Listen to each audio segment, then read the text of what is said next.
aux téléspectateurs de Zion TV International. Nous allons commencer notre émission les chroniques de la parité homme-femme.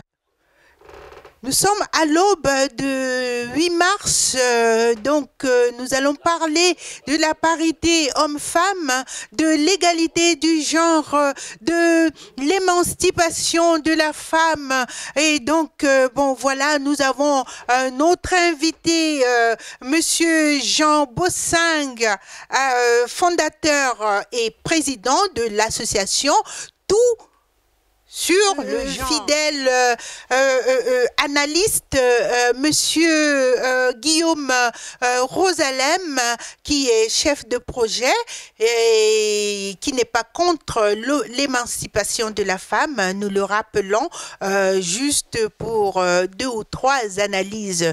Mais sans plus tarder, nous allons reprendre notre émission, les chroniques de la parité homme-femme, qui s'était arrêtée pour des problèmes techniques un moment, et donc là les chroniques de la parité homme-femme reprend ses cours.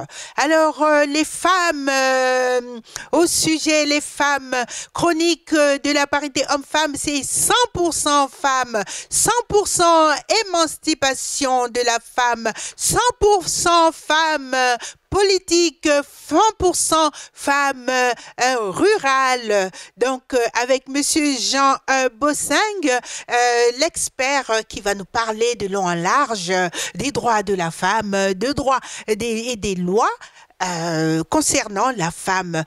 Bonjour, monsieur, si vous pouvez vous présenter à nos téléspectateurs. Bonjour Clarisse, je reprends le nom de Jean Bossing, suis président et fondateur, n'est-ce pas, de l'association Tout sur le genre que je viens de fonder ici en France il n'y a pas très longtemps. Et de cela, je suis consultant et puis expert en matière de genre. Je suis diplômé de National University of Ireland, n'est-ce pas, en Irlande, Galway. Et de cela, et avec une spécialisation en genre, en mondialisation et puis droits humains. C'est à ce titre-là que j'interviens, n'est-ce pas, à votre émission. Merci. Très bien, Monsieur Jean, nous te remercions et nous laissons l'opportunité à Monsieur Rosalem de se présenter. Oui, merci Clarisse. Alors, moi je suis Guillaume Rosalem, directeur de projet en informatique d'une manière générale de projet en France depuis un certain temps. Donc j'assiste à ce titre en tant qu'observateur sur le sujet du genre. C'est un sujet assez important. Oui. Nous avons besoin bien sûr de l'intervention des femmes, de l'émancipation des femmes pour apporter beaucoup de choses dans la société. Je vous remercie. Merci, Monsieur Guillaume Rosalem. Monsieur Jean Bossing, nous voulons savoir, que pensez-vous du 8 mars? C'est quoi le 8 mars pour vous qui êtes homme et spécialiste du genre? Bon, le 8 mars, c'est tout simplement un couronnement, n'est-ce pas, d'une lutte, n'est-ce pas, des femmes pour leurs droits et puis leur émancipation. Cela ne date pas d'aujourd'hui, mais ça fait des siècles que le mouvement féministe se sont battus pour qu'un jour on puisse se pencher sur la question des genres, la question des droits des femmes, et puis comment est-ce que pouvaient aussi participer dans la vie sociale, politique, mais pourquoi pas et économique. Hein, c'est vers le début, n'est-ce pas, du XXe siècle, si vous voulez bien, que l'idée d'avoir une journée spécialement, n'est-ce pas, pour la femme a été lancée par l'internationale socialiste femmes. On a évoqué l'idée dans les années 1910 pour qu'il y ait, n'est-ce pas, cette journée.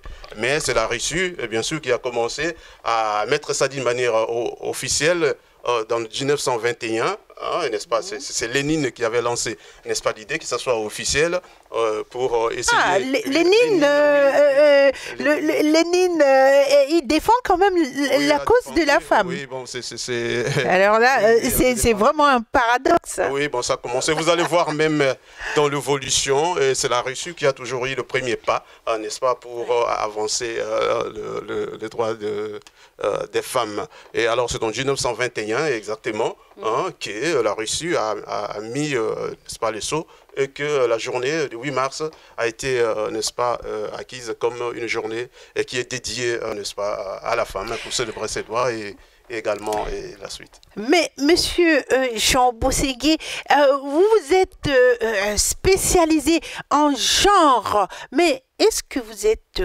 pour cette journée dédiée à la femme? Oui, certainement, certainement, puisqu'on doit quand même y réfléchir. Hein, puisque vous allez voir, bon, je crois que nous allons quand même l'aborder, qu'il y a eu, n'est-ce pas, des États qui ont ratifié, n'est-ce pas, c'est un texte, n'est-ce pas, juridique au niveau international, mais dans l'applicabilité, n'est-ce pas, on ne voit pas les résultats. Et c'est à ce titre-là qu'il a fallu, n'est-ce pas, avoir la journée de la femme. Ce n'est pas tout simplement porter des pagnes ou l'accoutrement, mais ça va au-delà de ce qu'on peut concevoir. Alors, monsieur Jean Bosengue, qui est spécialiste du genre, nous dit que cette journée du 8 mars n'est pas seulement dédiée à porter des pagnes, à faire la fête, mais c'est une journée, c'est une couronne à la femme, à ceux qui ont milité, se sont battus pour que l'effort de la femme soit reconnu. C'est une journée de réflexion pour la femme. Toutes les femmes doivent se remettre en question, doivent voir très exactement où est-ce qu'elles veulent aller. Elles doivent voir comment elles voient la vie, notre monde actuel. La femme doit avoir quand même sa projection. Alors, nous allons donner la parole à notre observateur Guillaume Hetman Rosalem, qui va nous parler un peu de la parité dans son pays. C'est un centrafricain, le pays de... Bon.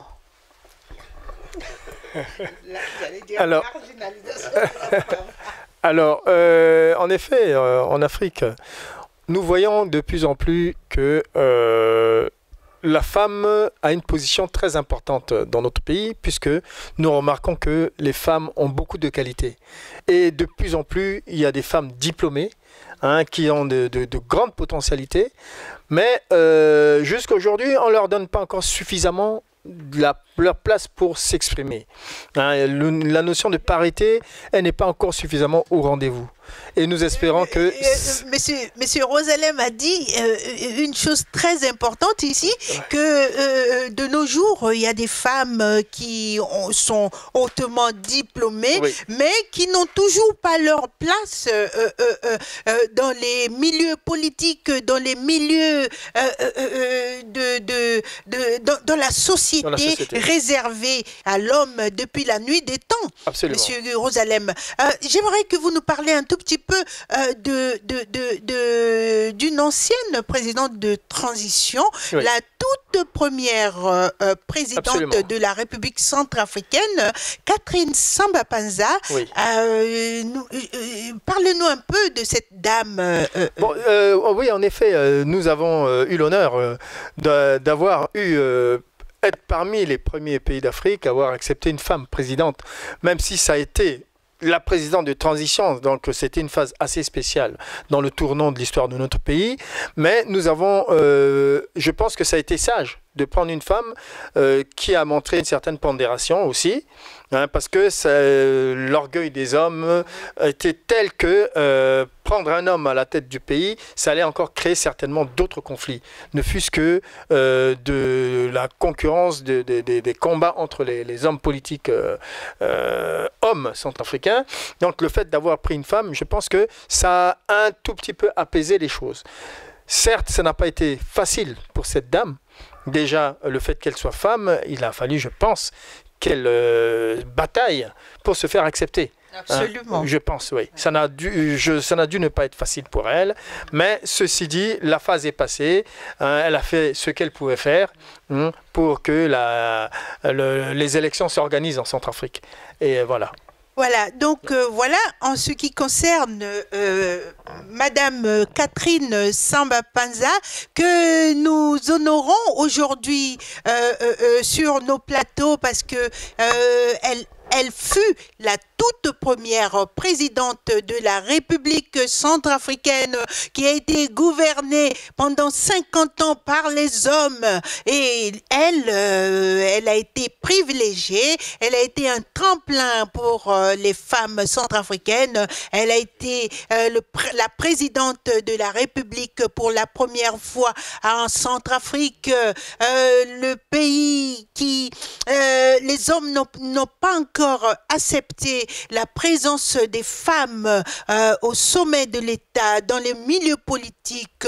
On a vu que cette dame a été combattue corps et âme par les hommes et par certaines femmes aussi qui l'ont combattue, insultée et faire des tentatives d'humiliation à cette brave femme de la République centrafricaine qui a gouverné, qui a mené le pays, qu'elle a hérité, un pays en très mauvais état, un pays en pleine guerre. Madame Samba Panza, elle a hérité de ce pays, elle a dirigé ce pays et elle a organisé les élections présidentielles et législatives comme son calendrier l'a proposé. Et nous la saluons au passage et nous l'encourageons pour tout ce qu'elle a fait pour le pays. Nous la remercions parce qu'elle a été tenace, elle a gardé la tête haute, elle a dirigé le pays. Et donc, nous remercions Madame Catherine Samba Panza, la toute première présidente de la République de la sous-région. Parce que l'Afrique centrale n'a jamais connu une présidente, hein, mais elle a été la toute première en Afrique centrale. Et vraiment, nous lui tirons nos chapeaux et nous lui jetons des fleurs. Madame Catherine Samba Panza, bon vent à vous. Et revenons maintenant à la femme, tout simplement. La femme dans le monde, la femme au Congo démocratique et la femme en République centrafricaine qui souffre encore, hein, qui est marginalisée. La femme est marginalisée en Afrique centrale en tout cas. Les hommes ne sont pas prêts à partager leur siège avec les femmes. Donc, nous retournons vers notre expert, Monsieur Jean Bosengue, pour nous dire pourquoi les hommes marginalisent encore les femmes. Bon, vous savez, dans beaucoup de pays africains, il y a le système patriarcal domine. Et la place de la femme ne devrait pas être dans le milieu public, mais plutôt dans le milieu privé. Et ce qu'il faut faire, c'est qu'il faut casser, n'est-ce pas, cette division du travail, qui veut dire que la femme doit être à la cuisine, mais pas, n'est-ce pas, aller au travail ou bien occuper de postes, n'est-ce pas, de prise de décision. Mais pour cela, en 2010, l'ONU avait pris une résolution, vous savez bien, résolution 1325. Cette résolution a bouleversé la donne et c'est la première fois que cette organisation puisse statuer corps et âme sur la question de la femme, et surtout dans le pays post-conflit. Hein, tout simplement parce qu'on croyait que la femme était tout simplement la victime, mais non. Non, la femme est un agent et elle peut aussi contribuer. Oui. Et alors la résolution 1325, beaucoup de pays l'ont adoptée, et ce qui fait que elle a comme soubassement, n'est-ce pas, faire la promotion des droits des femmes et puis également impliquer la femme dans la résolution des conflits. Le cas de la Centrafrique que vous venez, n'est-ce pas, d'évoquer, c'était à post-conflit et que comme elle a pris, n'est-ce pas, les rênes du pays, vous avez vu qu'elle a quand même fait un bon... Elle a très bien gouverné et d'une manière générale, les recherches montrent que les femmes gouvernent très bien que les hommes. Hein, puisque elles respectent quelles sont les règles et puis il y a quand même elles prennent quand même le risque de ne pas avoir une double sanction, puisque tant que femme, si on l'attrape à la corruption, elle aura une double sanction plus que l'homme. Hein, la sanction selon la loi, ou bien la sanction également par la société. Comment est-ce qu'une femme peut voler, comment est-ce qu'une femme peut faire ceci et cela. Et donc, si en Afrique, on parvenait vraiment à faire en sorte que la femme puisse atteindre, n'est-ce pas, les instances de prise des décisions, je crois que beaucoup de choses vont changer, n'est-ce pas, dans la vie politique et ainsi de suite. Alors, Monsieur Jean Wousengué, vous venez de nous dire, hein, vous venez de jeter vos fleurs à la femme, sachant que la femme peut aussi, je dis bien aussi, bien faire que l'homme. Donc, vous êtes pour l'émancipation de la femme, vous êtes pour l'émergence de la femme. Voilà, et vous avez parlé tout à l'heure de cette convention de l'ONU qui est au bénéfice de la femme, cette convention qui a été signée par plusieurs pays dans le monde, la convention de l'ONU, ça a été signé, d'où on doit faire la parité dans le choix, dans la parité dans le choix des places. Hein. Je vais parler dans le gouvernement, dans des instances politiques, de quotas. Voilà. Donc, mais l'application de cette convention laisse à désirer, puisque les pays signataires n'appliquent pas, ne mettent pas en application cette loi, et ce document qu'ils ont signé, ils enfreignent la loi en ne mettant pas en application, en évidence cette convention qu'ils ont signée. Et donc, c'est le cas en République centrafricaine également. Donc, nous allons écouter aussi Monsieur Guillaume Rosalem sur ce sujet, où les gouvernements ne laissent pas, il n'y a même pas de 20-70, ni de 10-90, mais il y a parfois 1%, 2% de femmes dans le gouvernement, même dans les cabinets présidentiels, tu ne trouves pas beaucoup de femmes. Tu ne trouves pas beaucoup de femmes dans l'hémicycle. Il n'y a pas de femmes. Alors qu'il y a beaucoup de femmes dans ce pays post-conflit en République centrafricaine qui pouvaient aussi mieux faire que l'homme. Oui, en effet, dans notre pays, on remarque souvent. Il y a un poste qui a été classiquement dédié à la femme à chaque fois, c'est les affaires sociales. Ouais. Hein, donc, du coup, c'est comme si la femme n'est capable de faire que ça. Bon, maintenant, je pense qu'il va falloir que les gouvernements futurs, les présidents futurs donnent plus d'ouverture, hein, pour que des femmes, pourquoi pas une femme Premier ministre, comme on l'a connue aussi en Centrafrique. Nous avons connu une femme Premier ministre qui a fait ses preuves, Madame Domitien, hein, qui a travaillé avec donc l'empereur des femmes Bokassa et qui a montré qu'elle était capable. Pourtant, elle n'était pas nécessairement instruite et très diplômée, mais elle avait la clairvoyance. Elle avait la clairvoyance et je pense qu'elle avait même beaucoup atténué certaines ardeurs du président de l'empereur à l'époque. Hein, et ce qui a fait beaucoup de bien aux populations, aux pays. Donc, il est temps à ce que nos gouvernements, nos gouvernants ouvrent un peu plus la brèche pour que les femmes puissent s'exprimer. Merci, nous allons marquer une pause. Nous revenons tout à l'heure pour continuer dans ce sens-là notre émission, les chroniques de la parité homme-femme.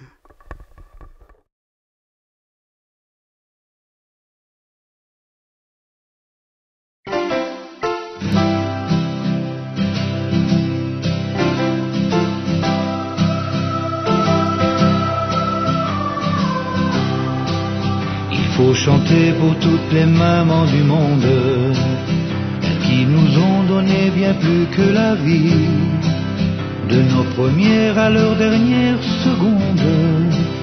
Pour tant d'amour on peut leur dire merci. Il faut chanter pour toutes les mamans du monde, pour leur tendresse et leur générosité, pour tous les sacrifices qu'elles font dans l'ombre, parce que nos cœurs dans le leur a poussé. C'est un refrain pour vous, qui vous suivra toujours partout, qui vous dira tout le temps, je pense à toi, maman. C'est un cadeau du cœur, pareil à un bouquet de fleurs, à un immense collier d'amour qui vous entoure.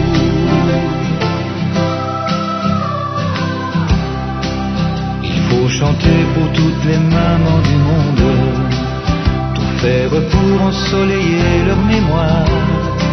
Celles qui sont seules trouvent les soirées bien longues, on ferait bien d'aller souvent les voir.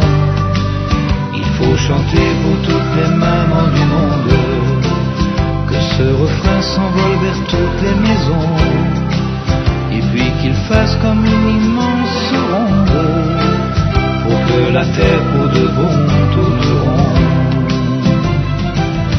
C'est un refrain pour vous, qui vous suivra toujours partout, qui vous dira tout le temps, je pense à toi, maman. C'est un cadeau du cœur, pareil à un bouquet de fleurs, à un immense collier d'amour qui vous entoure. Il faut chanter pour toutes les mamans du monde, Pour toutes les mamans du monde, donner bien plus que la vie, de nos premières à leurs dernières secondes, tant d'amour on peut leur dire merci. c'est un refrain pour vous, qui vous suivra toujours partout, qui vous dira tout le temps, je pense à toi, maman. C'est un cadeau du cœur, pareil à un bouquet de fleurs, à un immense collier d'amour qui vous entoure. Il faut chanter pour toutes les mamans du monde. Il faut chanter pour toutes les mamans du monde.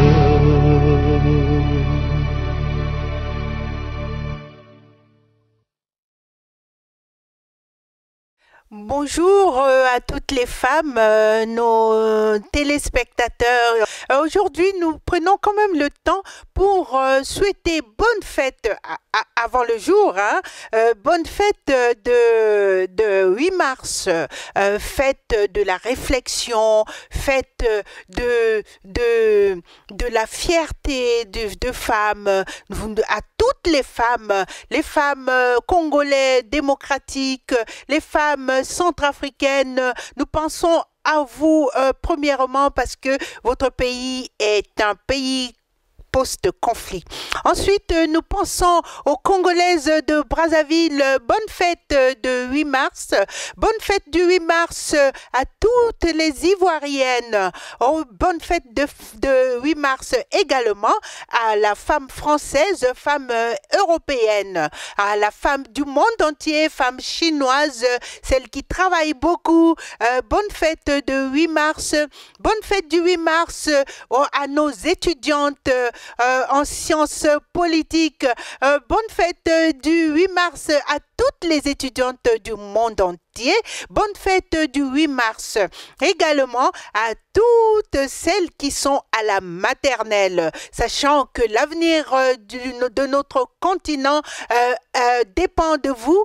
Femmes, demain c'est ton tour. Demain c'est toi qui feras la loi. Demain c'est toi qui mettras la paix dans le monde. Alors, bonne fête du 8 mars, tout simplement à la femme du monde entier. Bon, Nous allons reprendre notre émission.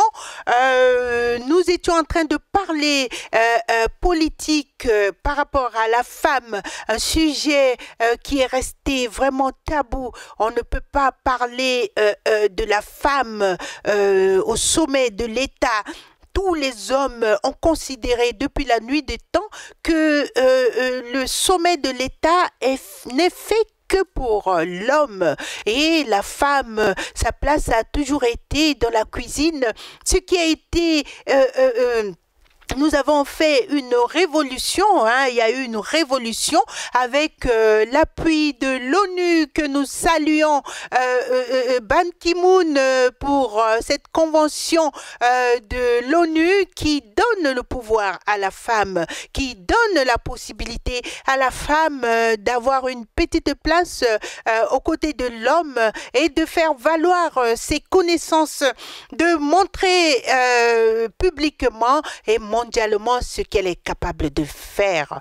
Donc, nous parlons de la politique, nous revenons sur la politique centrafricaine, parce que j'ai un centrafricain à ma gauche, un Congolais démocratique à ma droite, donc ils vont nous parler de la situation de la femme dans leur pays respectifs.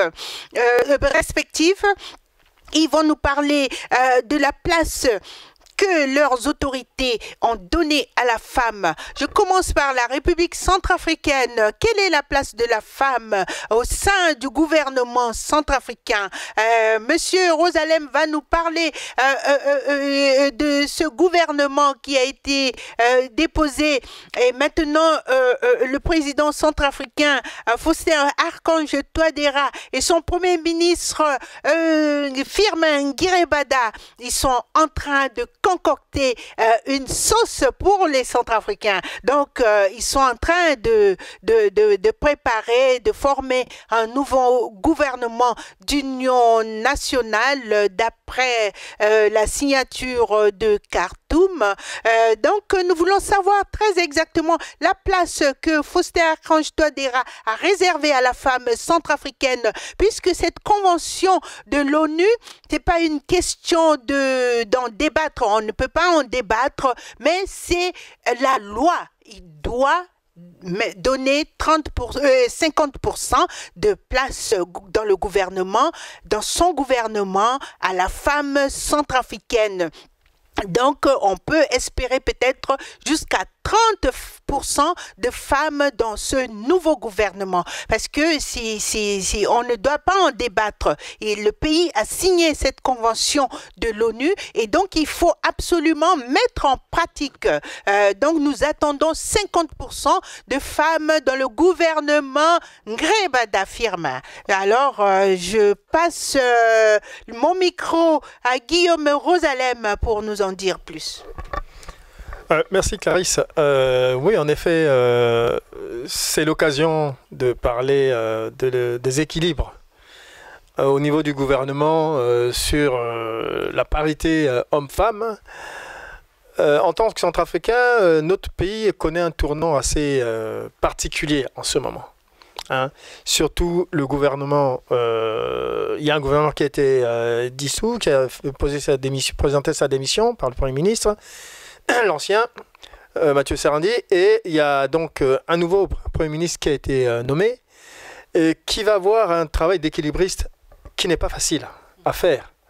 Bien sûr, ce paramètre de femme intervient au moment où il y a d'autres paramètres politiques, fortement politiques, s'imposent. Il s'agirait donc de composer un gouvernement avec une composition des groupes armés, enfin ce qu'on appelle les groupes armés. Et faille-t-il poser la question aux uns et aux autres, la parité dans leur composition sur l'intervention des femmes? Alors, je ne sais pas comment on va y répondre. Est-ce que les groupes armés proposeront C'est ça ma question. Des femmes pour les représenter au sein du gouvernement? C'est cela ma question même.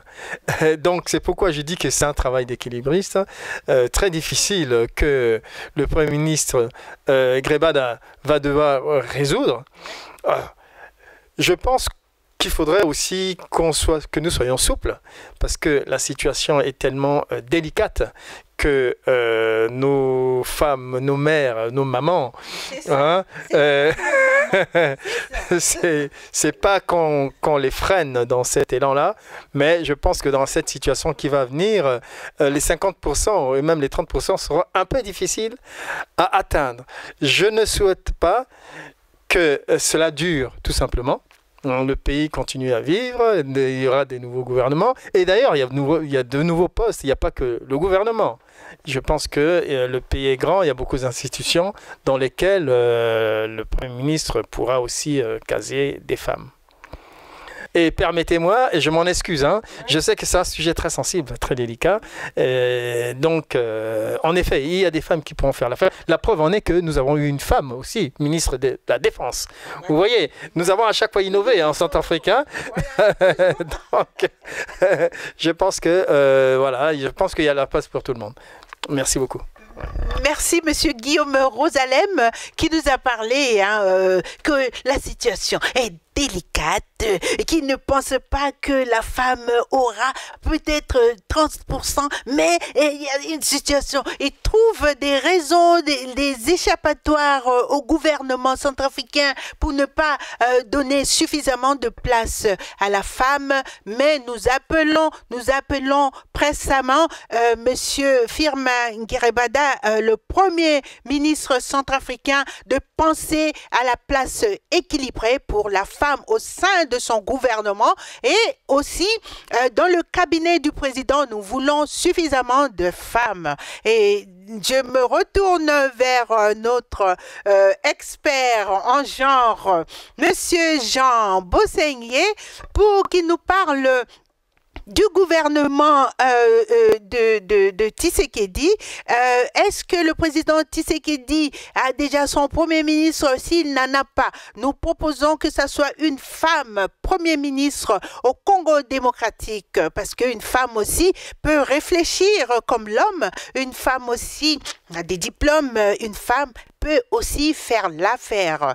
Et nous voulons aussi qu'il respecte la convention de l'ONU pour avoir au moins 30% de femmes dans son gouvernement. Alors, qu'est-ce que notre expert en genre nous dira à ce propos? Oui, merci. Je voudrais tout simplement dire, pas rectifier, mais donner quand même une certaine réflexion là-dessus. Parce que lorsqu'on signe, n'est-ce pas, un pacte international, c'est différent lorsqu'on ratifie. Lorsqu'on signe, on manifeste tout simplement une volonté, mais lorsqu'on ratifie, il y a des obligations. Cela veut dire que les États ont ratifié, n'est-ce pas, ce pacte international, et les États ont l'obligation, n'est-ce pas, pour leur mise en œuvre. Cela veut dire que ce n'est pas quelque chose où on va se plaindre, mais non, c'est une obligation de l'État de respecter ses responsabilités sur le plan international. Là, c'est un point très important à relever. Et puis, je voudrais encore ajouter que nous devons faire un distinguo entre le sexe et les genres. Hein, au niveau du sexe, le sexe, il n'y a pas d'inégalité. Mais le genre est venu parce qu'on a constaté qu'une société définit les caractéristiques de ce qui doit être homme, de ce qui doit être femme. C'est ça les genres. Hein, alors au niveau du genre, à ce moment-là, il y a un déséquilibre. Hein, et alors maintenant, il faut maintenant balancer les choses afin que cela ne puisse pas, n'est-ce pas, empiéter sur l'application, n'est-ce pas, de politique qu'aura, n'est-ce pas, élaboré un gouvernement ou une institution. À ce titre-là, je vois que ça va petit à petit. Alors, pour le cas du Congo, le gouvernement Tshisekedi, jusqu'à présent, il n'a pas encore formé un gouvernement. Hein, et les élections ont eu lieu. Il a été élu président de la République. Et les élections nationales au niveau législatif, il y a eu la majorité, n'est-ce pas, de l'autre camp de FCC. Alors il faut maintenant composer, n'est-ce pas, avec les gens de FCC pour trouver maintenant un Premier ministre. Ça se trouve maintenant au niveau il faut nommer un informateur, n'est-ce pas, qui va identifier cette majorité, d'où sortira, n'est-ce pas, le Premier ministre. Mais nous devons noter que pour ces élections, il y a quand même une petite avancée, n'est-ce pas, de la femme. Il y a au moins 50 femmes qui ont été élues, n'est-ce pas, députées au niveau national. Oh, c'est bravo, c'est important. Oui, sur, si vous voulez, mais sur C'est déjà 500 ça. sièges. Sur 500 sièges. Donc 10% tout simplement par rapport, n'est-ce pas, oui, aux années passées. Alors, Et est-ce qu'il y a eu progrès par oui, rapport il y a eu aux années progrès. précédentes? Oui, il y a eu progrès. Il y a eu progrès puisque c'était dans les 40 pour, n'est-ce pas, les années passées. Et pour cette année, c'est 50%. Donc, il y a quand même une petite progression. Et puis, dans la Constitution, et je crois aussi, ça doit être aussi les cas de Centrafrique, que l'égalité, c'est un principe qui est couché dans tous ces textes juridiques des pays. Alors, il faut tout simplement le respecter. Mettre en application. En application. L'égalité, bien la parité, c'est un principe, comme je viens de le dire. Mais qu'est-ce qu'il faut pour atteindre ces principes? Il faut appliquer certaines stratégies. Les stratégies, cela veut dire qu'il faut intégrer la dimension genre dans tout ce qu'on peut élaborer comme politique, comme projet, comme programme, n'est-ce pas, de tout gouvernement. Aussi longtemps que la dimension genre n'est pas impliquée ou bien intégrée, n'est-ce pas, dans toutes ces politiques, à ce moment-là, ce sera très difficile pour atteindre l'objectif 50-50. Mais c'est une obligation, je le rappelle encore, c'est une obligation des États. Mais nous souhaitons que Tshisekedi va respecter, n'est-ce pas, la parité hommes-femmes, comme c'est inscrit, n'est-ce pas, dans la Constitution de la République démocratique du Congo. En tout cas, merci à notre expert en genre pour son intervention. Ils ont compris, Tshisekedi a compris, Ngrebada a compris et les autres protagonistes politiques ont compris. Nous avons besoin d'avoir des places au sein du gouvernement. Voilà, notre émission les chroniques de la parité homme-femme touche à sa fin. Après une longue silence, nous avons repris aujourd'hui spécialement pour le 8 mars pour faire honneur à la femme dans le monde entier. Nous avons repris notre émission à Zion TV International. Nous voulons remercier tous nos téléspectateurs, les téléspectateurs de Zion TV International, tous ceux qui nous suivaient dans cette émission, les chroniques de la parité homme-femme. Nous remercions également notre directeur général Bolengwa, Jean-Pierre, qui œuvre beaucoup pour la bonne marche de notre télévision Zion TV International, et nous remercions également notre réalisateur Kanga Daniel qui est toujours fidèle à Zion TV International, et nous remercions également ces deux protagonistes, Guillaume Rosalem Hetman, le centrafricain, et également Jean Bosengue, le Congolais démocratique, qui ont fait honneur aujourd'hui à la femme pour, d'un autre côté, expliquer la loi concernant la femme, qui nous a expliqué, monsieur Jean Bosengue nous a parlé de l'obligation des États membres signataires de cette convention envers la femme dans leurs pays respectifs. Il a défendu, il nous a fait connaître juste notre loi, la loi qui est faite pour nous les femmes. Donc, nous avons parlé à tous les gouvernements du monde entier qu'il faut faire une place suffisante à la femme dans les gouvernements, dans les prises de décision d'un pays, dans l'Assemblée nationale. Il faut qu'il y ait suffisamment des femmes comme il y en a au pays de, comment dirais-je, Paul Kagame. Il y a 60% de femmes à l'Assemblée nationale, et vous avez vu, 60% de femmes, et le pays marche très bien. Avec la femme, c'est la réussite. Avec la femme, quasiment c'est le bon combat, c'est la réussite d'un pays. Il n'y a qu'à voir l'exemple de Rwanda.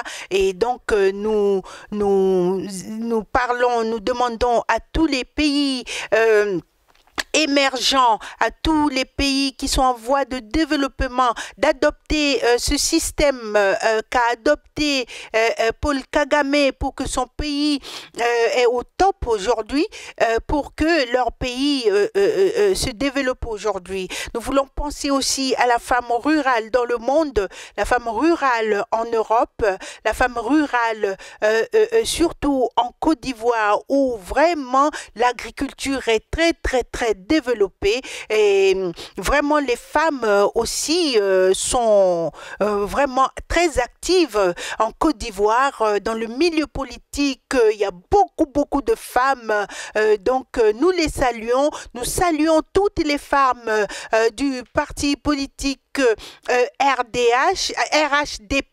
Nous saluons les femmes politiques de PDCI. Nous saluons les femmes politiques de tous les partis politiques en Côte d'Ivoire, en République centrafricaine, au Congo démocratique, au Congo-Brazzaville. Nous saluons toutes les femmes. Nous les encourageons à continuer parce que nous savons qu'il y a beaucoup de combats, mais il faut toujours continuer pour faire place faire partie de la décision concernant vos enfants, concernant les femmes. Donc voilà tout ce que nous avons à dire aux femmes et nous félicitons aussi les hommes qui encouragent les femmes dans la politique.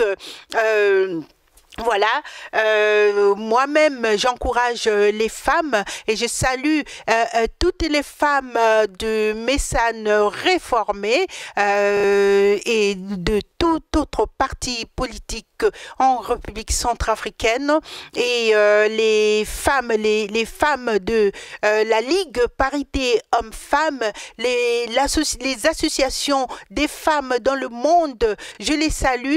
Et nous les encourageons à toujours militer, à se battre pour qu'un jour nous voyons cette 50-50 de la présence de la femme dans le milieu de prise de pouvoir. Nous saluons aussi les femmes chrétiennes, les femmes musulmanes, les femmes orthodoxes dans le monde. Nous les saluons et nous les encourageons car elles construisent aussi la politique par leurs conseils à leurs enfants, à leurs maris.